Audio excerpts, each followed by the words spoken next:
بسم اللہ الرحمن الرحیم۔ خود پر یقین کیسے پیدا کریں؟ سلف صالحین کی فکر جو انسان کو بدل دیتی ہے۔ آج کا انسان سب کچھ رکھتا ہے، علم بھی، وسائل بھی، موبائل بھی، انٹرنیٹ بھی، لیکن ایک چیز کی شدید کمی ہے: خود پر یقین۔ ہم میں سے اکثر لوگ اندر ہی اندر ٹوٹ چکے ہیں۔ ہم بولتے نہیں لیکن دل میں کہتے ہیں میں اس قابل نہیں، میں کبھی آگے نہیں بڑھ سکتا، میرے حالات بہت خراب ہیں۔ لیکن سوال یہ ہے، کیا سلف صالحین کے حالات آسان تھے؟ نہیں، بالکل نہیں، لیکن ان کا یقین مضبوط تھا۔ آج ہم سیکھیں گے کہ اسلامی فکر اور سلف صالحین کے انداز میں خود پر یقین کیسے پیدا کیا جائے۔ پہلا حصہ ہے خود پر یقین۔ غرور نہیں، عبادت ہے یہ۔ اکثر لوگ سمجھتے ہیں کہ خود پر یقین غرور ہے، حالانکہ حقیقت اس کے برعکس ہے۔ خود پر یقین کا مطلب ہے اللہ کی دی ہوئی صلاحیتوں پر یقین، اللہ کی بنائی ہوئی تقدیر پر اعتماد اور اللہ کی مدد کی امید۔ قرآن کہتا ہے ہر نے انسان کو بہترین انداز میں پیدا کیا، یعنی آپ کی سوچ، آپ کا دماغ، آپ کا دل، یہ سب کچھ اللہ ہی کی تخلیق ہے۔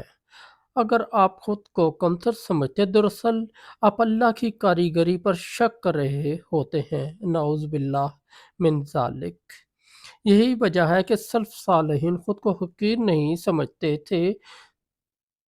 دوسرا حصہ، سلف صالحین کی مضبوط سوچ۔ سلف صالحین کا سب سے بڑا ہتھیار ان کی سوچ تھی۔ وہ کہتے تھے ہم اللہ کے بندے ہیں، ہم کسی کے غلام نہیں۔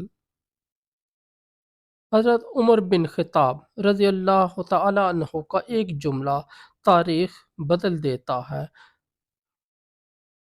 ہم وہ قوم ہیں جسے اللہ نے اسلام کے ذریعے عزت دی، یہ عزت تب تک رہتی ہے جب تک یقین زندہ رہتا ہے۔ سلف صالحین کے نزدیک کمزور سوچ ایمان کی کمزوری، اسی لیے وہ مشکل حالات میں بھی فیصلہ لینے سے نہیں گھبراتے تھے۔ تیسرا حصہ، خوف۔ یقین کا سب سے بڑا دشمن، آج انسان کا سب سے بڑا دشمن تلوار نہیں، غربت نہیں، بلکہ خوف ہے۔ لوگ کیا کہیں گے؟ ناکام ہو گیا تو؟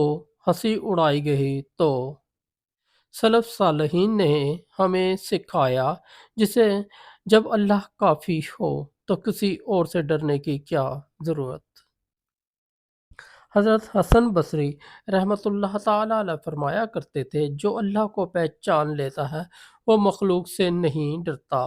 یقین تب پیدا ہوتا ہے جب خوف اللہ کے سوا سب سے نکل جائے۔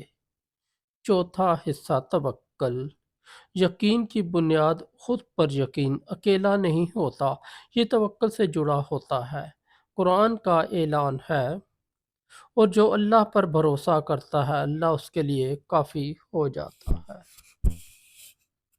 سلف صالحین کا طریقہ یہ تھا: پہلے محنت، پھر دعا، پھر مکمل بھروسہ۔ ہم آج کیا کرتے ہیں؟ پہلے نتیجہ سوچتے ہیں، پھر ڈر جاتے ہیں، اور پھر عمل چھوڑ دیتے ہیں۔ یہی سوچ ہمیں پیچھے رکھتی ہے۔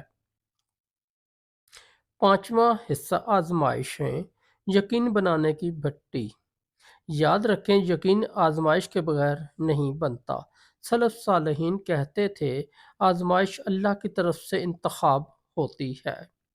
جب اللہ کسی کو مضبوط بنانا چاہتا ہے تو پہلے اسے مشکل میں ڈالتا ہے۔ اگر آپ آج مشکلات میں ہیں تو یہ سزا نہیں ہے، یہ تیاری ہے۔ بس شرط یہ ہے کہ آپ خود کو ہارا ہوا نہ مانیں۔ چھٹا حصہ، خود سے بات کرنے کا انداز بدلیں۔ ہم میں سے اکثر کا سب سے بڑا دشمن ہم خود ہیں۔ ہم خود سے کہتے ہیں میں یہ نہیں کر سکتا، یہ میرے بس کا روگ نہیں ہے۔ سلف صالحین خود سے یوں بات کرتے تھے، میرا رب میرے ساتھ ہے۔ الفاظ سوچ بناتے ہیں اور سوچ یقین بناتی ہے۔ آج سے فیصلہ کریں، آپ خود کے حوصلہ شکن نہیں، حوصلہ بڑھانے والے بنیں گے۔ ساتواں حصہ، عملی نسخہ۔ اگر آپ واقعی خود پر یقین پیدا کرنے چاہتے ہیں تو نماز سے جڑیں۔ نماز دل کو مضبوط کرتی ہے۔ چھوٹے اہداف بنائیں، یہ کامیابی یقین بڑھاتی ہے۔ موازنہ چھوڑ دیں، اپنا مقابلہ خود سے رکھیں۔ سلف کی سیرت روز پڑھیں، یہ ایمان کا ٹانک ہے۔ دعا کو روزانہ کا معمول بنائیں، یا اللہ میرے دل میں یقین پیدا فرما۔ اختتام، آخری پیغام۔ یاد رکھیں دوستو، آپ معمولی نہیں ہیں، آپ کمزور نہیں ہیں، آپ بے فائدہ نہیں ہیں۔ آپ اس امت کا حصہ ہیں جسے اللہ نے دنیا کی رہنمائی کے لیے چنا۔ بس ایک چیز کی ضرورت ہے، اپنے آپ پر یقین۔ جب یقین جاگ جائے گا تو راستے خود بنتے چلے جائیں گے، اور جب اللہ ساتھ ہو تو کون روک سکتا ہے؟